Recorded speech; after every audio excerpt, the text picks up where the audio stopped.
With so much change in the macro backdrop between tariffs and all the other things we talk about, I feel more confident than ever about what we're doing. So which is kind of ironic. Well, it's sort of ironic at a time when consumers are supposed to be feeling bad because of tariffs, because of some of the inflationary pressures. Do you feel like consumers are strong enough to absorb some of the price increases that we've heard about? Yeah, I think they probably are. I also think Doug McMillon, CEO of Walmart, said something, I think it was last week, about the pace at which the tariffs have been filtered in has been slow enough that it's been a little hard to notice. So you didn't walk into the store and see a price change right away, and even though the tariffs were talked about the hour before. So I think that's probably helped make it a little more palatable for consumers. Well, is it making it more palatable for you? Because it might be slow, but they are there. How are you passing them along? Are you passing them along in pricing? Are you passing it along and just absorbing it on your margins? Now we have so much internally that we can work on, from cost to pricing, strategic pricing, that we're very confident we'll offset the tariff impact by sometime next year. And it'll cause a little impact this year, but we're not too worried about it. How much are you seeing sort of this choiceful, and this word that people use, choiceful or selective, or looking for a deal type of attitude from consumers versus what's cool? Well, it's interesting. So our promotion levels are down versus a year ago, by the way. And we're in the business of trying to sell things that are cool. So I think it always feels like people are looking for cool things to us. And across our brands, Timberland, the North Face, Vans, all of them are about trying to create cool products with cool marketing. So far, so good. I don't think that people have traded down to choiceful from cool yet. So are you able to raise prices? Are you planning on raising prices? Yeah, we will raise prices, but it'll be very selective, and it'll be over time. So it won't be a sudden, turn on the lights, the prices are going up. It'll be very, very strategic, and we're going to follow where the market goes. We're not going to try to lead it. I will say it is back to school season, and I have kids who are going back to school, and I see you're wearing a Dickies shirt. And I will say they're not wearing Dickies, they're wearing Timberland, and they're wearing North Face and other things. Do you have a favorite brand? I know you can't have a favorite child, but do you have expectations of one brand that potentially will lead growth for the next year or so? As you said, I've got 3 children, and they're all my favorite.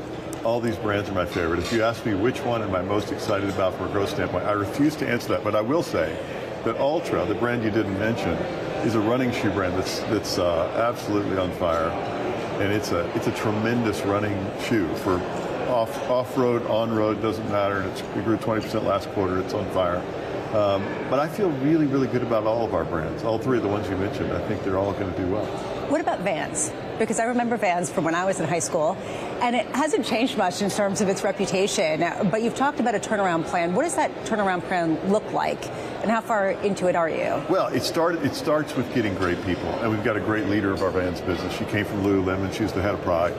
And then it goes back to the basics, which is amazing product. We just have to have more new product out there for consumers. People still, the same people who loved Vans before still love Vans, but they just haven't seen something new from us enough. So we've got a couple of new products that have come. The Super Low Pro is a really low profile shoe. It's selling really well. New School is really doing well, and that is a puffy version of kind of the old school. And then on top of that, we've got some other cool things happening. Like SZA is now our artistic director, if you can imagine that. And she's really, really interesting. For Vans? Yeah. Okay, so this is sort of goes to what's cool, what's popular. And there was this sort of androgynous phase, and now we seem to be shifting into something else. What's sort of the latest thing that's catching on? Well, I think the cool thing about where we are today is that slowly everybody's becoming creative. Or maybe we were always creative and getting to be a creative, and so people can be more expressive. So for a while you'd see one brand of shoes on everybody's feet. Now there's this fragmentation, which is wonderful, and people are making choices. They can be expressive about who they are. I think that's the new world we're in, and I love that world because it is about creativity and self-expression and uniqueness, and every person is unique. So you have 11 brands now. There's been some brands that you've let go of, some brands that you acquired over the past decades before you even got there. What's next? Are you planning to acquire more? Do you have plans for that? What's your sort of schedule for that? In the near term, no. In the near term, we're going to bring down our debt levels to bring our leverage down, and we're going to get these big brands growing strongly. So that's really our game plan. So Timberland's already growing, North Face is already growing. We'll get Vans growing again. Ultra's growing fast. Dickies will grow. So that's really our game plan. And then once we get that going, then we'll look at acquiring new things again. But for now, we've got plenty of growth in the existing business. How much advantage is there to being big right now, especially with the tariffs, with this question of technology and how it gets deployed? Well, I think the biggest advantage of being big is that you get to learn across multiple places. So we have 11 brands, and we use 11 brands to learn on, 80 countries to learn from, and the ability to feed all that back and upgrade the whole system. That's really the advantage of scale right now, and we're really trying to take full advantage of it. How much are you seeing AI sort of creep into that also in terms of efficiencies of scale and using algorithmic learning to better process data, to better process sales, et cetera? I'm seeing it everywhere. We have AI experiments going on in virtually every part of our business. They're all relatively small scale, except one or two today, but they'll keep growing. And they're just major abilities to enable people to be more creative and to leverage scale and enable us to invest back in things that can really drive growth and more product creation things. So I'm very excited about AI over the next 5 to 10 years. I think it's going to transform every business, including ours, and every function of the business. Do you think that it's going to reduce the employee base? You know, that's the big question everybody's asking. I think the reality is it will enable every person to do a lot more. And that could be translated into a smaller consumer base, or a smaller employee base, or it could be translated into a bigger revenue base with the same number of employees or more. That's what I want to do. I want a much bigger business. We're all about growth. You know, one thing that we've heard a lot about is that President Trump's tariffs have sort of soured a lot of consumers around the world on the brand Americana, and that it could lead a lot of countries and people in other countries to not buy U.S. goods or things that are associated with the United States. Have you seen any evidence of that whatsoever? No, I haven't. And we actually survey China to look for exactly that. And I will say, so far, you know, we're not seeing signs of that. There's no boycott America movement of any scale that's emerged.